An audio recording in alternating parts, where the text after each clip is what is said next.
Hello there, my very good friends. On today's wrestling news, WWE fans reject Nikki A.S.H at live event. Despite what a poster may have said, there was no Charlotte in Charlotte. AEW vetoed Andrade beating Kenny Omega for AAA. And the clock is flashing midnight as NXT returns to VHS. I'm Andy Murray, yes. Oh, they're close enough. Yeah, and it's the news. It's the three words every man longs to hear. This is news. Video begins. Let's talk about Nikki A.S.H, Nikki A.S.H, superhero, hurricane. This has gone off the rails already. Nikki A.S.H. Nikki A.S.H did not get the reception she wanted in Charlotte, North Carolina at a WWE house show this weekend. It was on Saturday night. We know she didn't get the reception she wanted because of a video uploaded to Reddit by username Motorcade Cunningham. Nikki getting announced by Greg, I almost called him Greg Cunningham, Greg Hamilton in the middle of the ring for a match with Rhea Ripley. Boos, it seemed, from all over the place. Boos raining down on the apparent babyface Raw Women's Champion ahead of this match. There's some notes here from later in the thread talking about how people were expecting somebody else to be in the match, which comes up with your story there. But yeah, I mean, there's probably a few reasons for this. The superhero character has been in play for about a month and a half, 2 months now. It's clearly aimed at younger demographics. And I've always said, look, I'm a 33-year-old man. This character's not designed for me. So I've got no problem with it or whatever else. But it's clear from this reaction, perhaps, that the wider audience isn't that into it.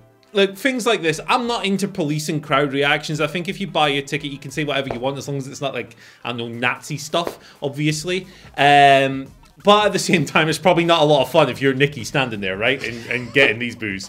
What you're going to say, not a lot of fun if you're the one Nazi in the arena that way. I hate this. I really hate this Nikki A.S.H story because, again, I agree with you. You pay your money, you take your choice, you can do whatever you want. But also, if you're so annoyed by the concept of like children's TV characters that you will boo a woman doing her absolute best, trying to make people happy by portraying one, why are you at a WWE show? That's kind of what it is, right? Like, I don't understand. Like, it's like watching, you know, on CBeebies they do the bedtime stories at the celebrities read. It's like watching that and complaining it's not hard hitting enough. Yeah. Like, why aren't they reading War and Peace or something like that? Like, this is like, I'm not trying to catch heat for this by saying like, oh, WWE fans, you're like little children to me, the silly babies. It's like, this is a product that is aimed at a very wide audience. A large part of that is young children. It got the PG rating. We've done the PG thing to death for years and years and years. But part of it that comes with that, yes, you can have your fiends who are going to have their own severed head lanterns and be like, ooga boogie ba. But also, you're going to get people pretending to be superheroes because there's kids in the audience that are going to see that and be like, I really, really like that. So you going, no, this is not the pro wrestling I like. I just think, in the immortal words of our Lord and Saviour Fred Durst, take a look around. Alright, serious comments. Well, anyway, there's a related story to this. This may also, I mean, we may be saying all this. This may be actually something of a moot point. Part of the boos may have come from the fact that this match was originally advertised to be Women's Champion Nikki A.S.H versus Rhea Ripley versus Charlotte Flair, which is the triple threat match they've been doing on all the house show circuits for ages and ages and ages, which, if you catch my back, is where this story about the bad reception came from initially. Now, Charlotte was on the website. Charlotte was on the ticket. Charlotte was on the poster. Charlotte was even announced on the day of the show to be in this triple threat match, and then there was no Charlotte. Charlotte was not in Charlotte, despite it being the place she literally takes her name from. She was not in Charlotte. Charlotte was not in Charlotte. Do you know where Charlotte was, Andy Murray? I do know where Charlotte was. Charlotte was backstage at a AAA show, watching her man and her older man have fun in the main event of that. But again, that's going to tie into the story you're going to talk about. Yeah, absolutely. Charlotte showing up backstage at Triplemania, obviously unable to appear on camera. She's under WWE contract. That would get her very fired. But yeah, it's an interesting thing. It's kind of wild. Dave Meltzer and Brian Alvarez talked about it a bit on Wrestling Observer Radio, and Dave said that Charlotte had asked for the time off to go to this show in Mexico City, presumably. So WWE would have known about it, but the arena in particular kept advertising it, and then she didn't turn up. So perhaps it's no surprise that people who wanted to see Charlotte Flair in Charlotte rejected Nikki A.S.H. Now, I'm not going to say this is exactly the same thing as when they advertised Stone Cold Steve Austin was going to be in that triple threat match against. I think it was at Survivor Series, and then they knew he wasn't going to be there because he was going to be having spinal surgery, so they pretended to hit him with a car and put the big show in instead. I'm not saying that's exactly the same thing because it is a house show, and as everybody knows, what happened in the 90s is way more important than anything that happens now. But it is also not like that. It's quite underhanded, I suppose. But then again, if they pulled Charlotte from a house show, it would be a story, and there'd be all this stuff. So just everybody knows where she is if they're willing to look. But she wasn't there on the night, so everybody's catching the heat who was in the ring. I think that's probably a fair assessment. Although there is going to be elements of people just don't like someone pretending to be a superhero. Yeah, absolutely, absolutely. I think at some point it'd be nice if more people just went, "Hey, this specific content is not for me, so I'm just going to leave it at that." Triplemania. Speaking of Charlotte and Andrade, he wrestled Kenny Omega for the AAA Mega Championship and lost. It was an interesting match. Ric Flair got physical, throwing chops around the place, putting Conan. Why was Conan there? Putting Conan in a figure four leg lock, stepping in for Don Callis for some reason on that show. But the match played out the way it did.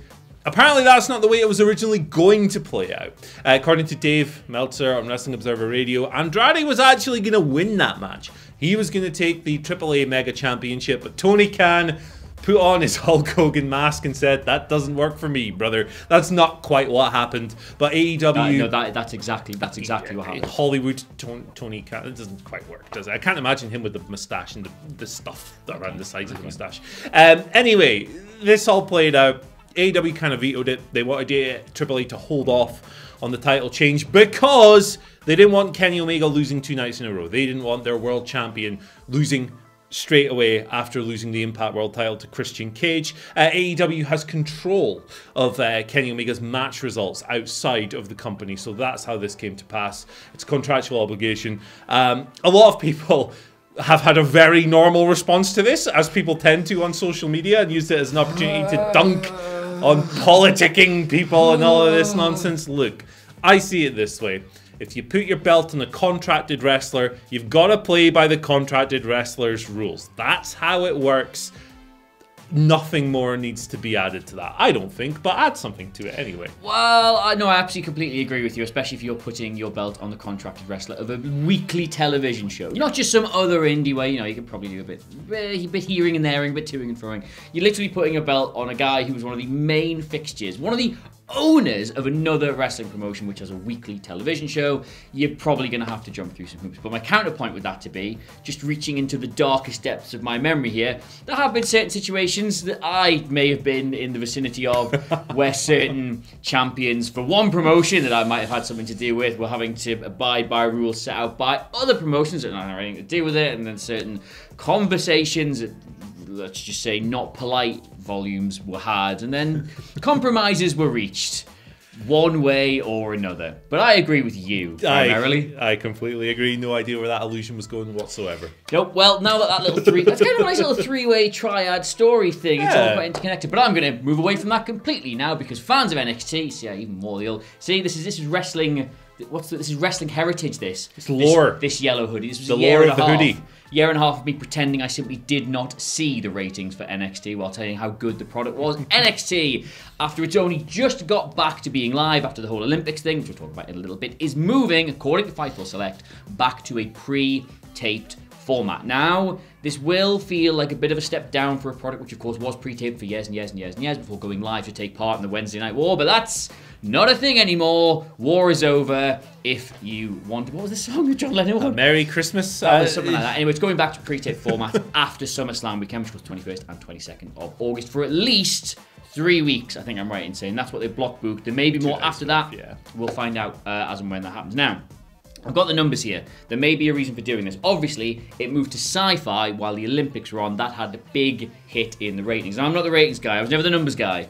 I used to tell you that the numbers did not matter. It was just good that people were watching wrestling. But as I say, that was very much me just pretending I simply did not see the numbers. Now, according to this great article on WhatCulture.com by Andy H. Murray, the 18 to 49 demographic, remember, the grab you by the balls demographic, the one all the companies want, that was 0.12 and 0.1. When it's normally, Andy, where?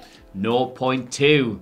It's usually in that kind of region. About half that, but of course, being on a different channel, that's going to have a knock-on effect. Compete with the Olympics, that's going to have a knock-on effect. So it's going to be interesting to see where that number goes back to when it's pre-taped, given that it will now be entering into the precarious territory of potentially being spoiled. I, for one, am looking forward to the NXT Women's Champion of the Day turning up on Rampage to drop the belt in the bin. Yeah, why not? We've got it all taped. It's all good. Tony Schiavone saying, "Oh, they're putting the belt on Kevin Grimes. That'll put butts on seats." And then everyone changing the channel one night before, or so. Somehow that'll work. Wrestling heritage. Yeah, lore. We're doing lore videos now.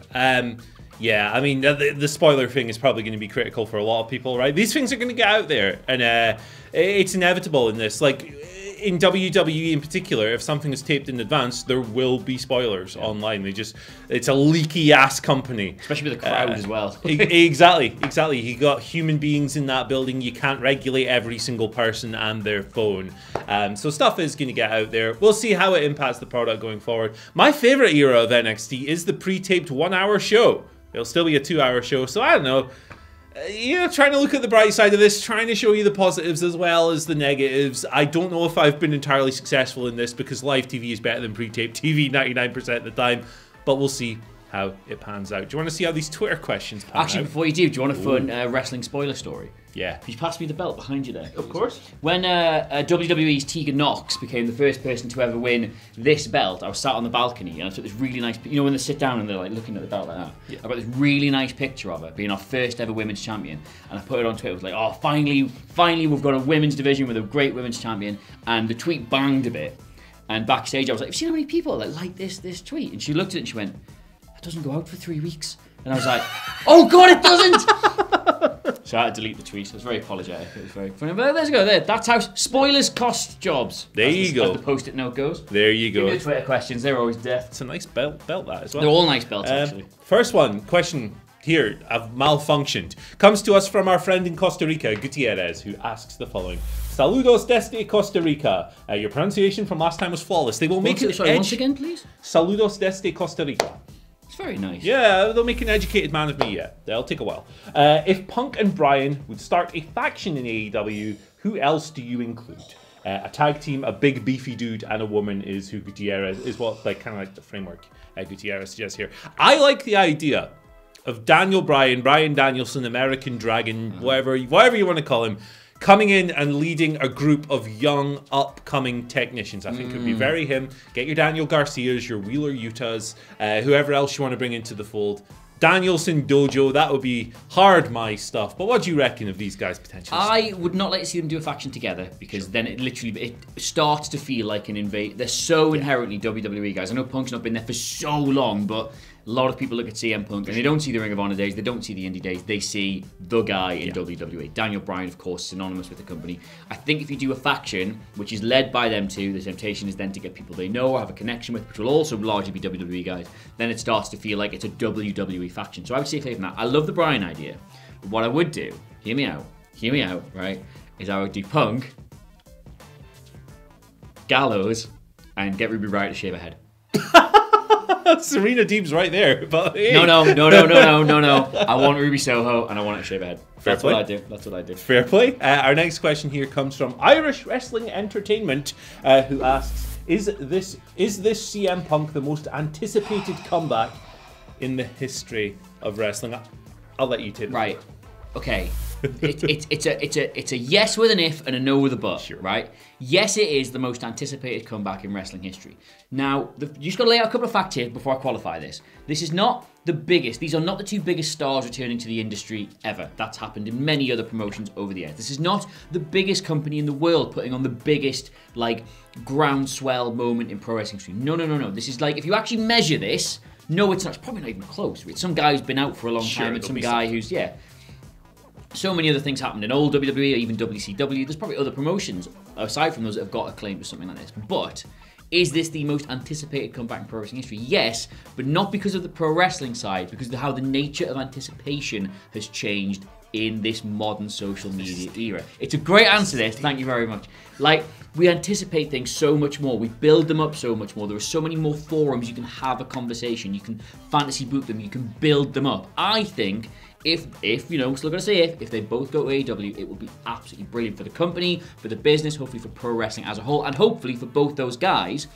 But You're not going to wake up the next day and pro wrestling is the greatest thing in the world for years and years to come. It's not going to it's not going to add 10 million more viewers. No. Do you know what I mean? It'll add some viewers and it'll give you great wrestling, but the level of anticipation we have for anything now, is so much more heightened than it used to be. So yes, it is the biggest comeback in pro wrestling history, but only because the way anticipation has changed. There you go. And that answer was so good, I'm going to ask the editor to snip it out of the video so we can put it behind a paywall. I'm glad Phil's not editing this, because what he normally does to me is he puts like a VHS speed up noise when I go on rambling on. Don't do that, please. Please, Ben Roy, save us. Next question, final one, comes from Chad de Boer, who asks the following. If you could erase all memory of wrestling and pick an era to watch again for the first time, my answer. What are you picking? I'm going late 80s to early 90s with the Hulkster, Warrior, Macho Man, etc. I would love to live through the 1980s.